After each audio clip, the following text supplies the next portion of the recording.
equine therapy can be helpful for those who don't find success solely in a traditional therapy setting. The sun can significantly damage your eyes, and sunglasses will not help with this. So if you are planning on viewing the eclipse, you'll need a viewing device like these eclipse glasses. Every April, pinwheels are placed around the community in order to raise awareness. These pinwheels represent a child affected by abuse. The Muslim community observes the end of Ramadan. Hear more about how this university gave students the opportunity to celebrate. Many children in our community face abuse. Find out how organizations are helping to combat this issue. April is Child Abuse Awareness and Prevention Month. This month recognizes how families and community can come together to prevent this issue. Child abuse is not something that is a natural part of childhood. It's something where someone has actively chosen to cause harm to another human being. Child abuse is all forms of physical, emotional, or sexual mistreatment of a child. 13.5 per 1,000 children reported abuse in Arkansas in 2021. This is higher than the national average of 8 per 1,000 children. Every April, pinwheels are placed around the community in order to raise awareness. These pinwheels represent a child affected by abuse. These stand for their resilience and the innocence of childhood. The Children's Advocacy Centers of Arkansas is the leading resource dedicated to responding to child abuse. Each Children's Advocacy Center works with law enforcement to investigate cases of child abuse in a less intimidating way. At the centers, children first go through a forensic interview to determine what actually occurred. Now tell me what you know about being here today. A forensic interviewer with the Benton County Children and Family Advocacy Center says that it's her job to give children a space to talk about their experience. My job in particular is that I get to just let kids feel open to share their story, and I think that's huge, just giving them that space. Because if they feel comfortable, then maybe we could stop that cycle of abuse and help them get the help that they need. Depending on the situation, the child may undergo a medical observation at the center. They also have advocacy services to help with any court preparation, as well as mental health services. In addition to this, the centers hope to educate the public on child abuse. The Children and Family Advocacy Center receives 15 to 18 calls per week and helped 919 children last year. The executive director of the center says that she hopes to train the community to prevent child abuse. I believe in a world where a child can live their childhood free from all forms of maltreatment. But even more so, I believe in building a community that responds to those situations and wants to protect and preserve that innocence. People are encouraged to wear blue during April. This signifies child abuse awareness and prevention. Reporting live for UATV, I'm Jolea Richardson. Eid al-Fitr marks the end of the 30-day fast period for the Muslim community. This is said to be a time of family, community, and worship. It's all about gifts, it's all about the family, it's all about celebrating the fact that you had been committed to God and your religious values throughout this kind of period of time. Ramadan is a 30-day period where observers fast from sunup to sunset. This is meant to be a way to get closer to God and encourage compassion towards the less fortunate. The end of Ramadan is marked by Eid al-Fitr, which translates to the Feast of Breaking the Fast. This day is about reflecting on Ramadan and sharing time with family and friends. The Multicultural Center held a celebration for Eid al-Fitr on Tuesday.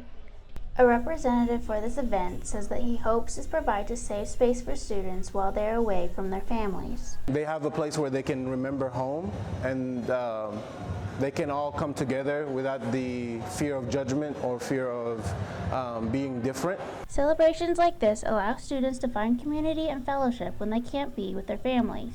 The celebration included traditional music and foods such as baklava, falafel, and tabbouleh. Each table was decorated with lanterns, which are traditionally used to decorate the streets during Ramadan.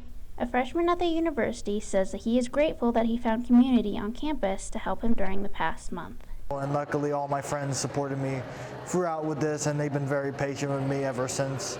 And I'm very happy. I'm glad I have them on my side, and they were helping me, supporting me through Ramadan.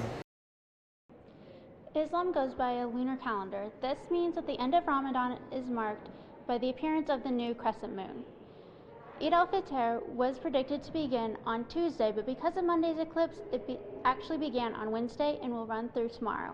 Reporting live for UATV, I'm Jolea Richardson. Days for Girls is a registered student organization that helps make reusable pads for those experiencing period poverty. It's really cool to be able to come here and really feel like you're making an impact, even though you're just sitting and cutting fabric and talking with friends. The Days for Girls RSO is a chapter of the international organization that looks to solve period poverty by making and distributing period kits. Period poverty is a lack of access to safe and affordable menstrual products.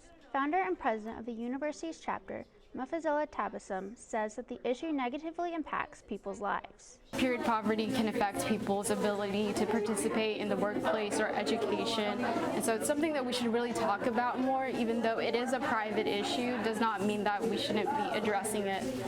It is estimated that 1 in 4 menstruating people struggle to purchase period products in the United States. One national survey of college students found that over 14% of the respondents had struggled to purchase period products the previous year, and an additional 10% struggled each month.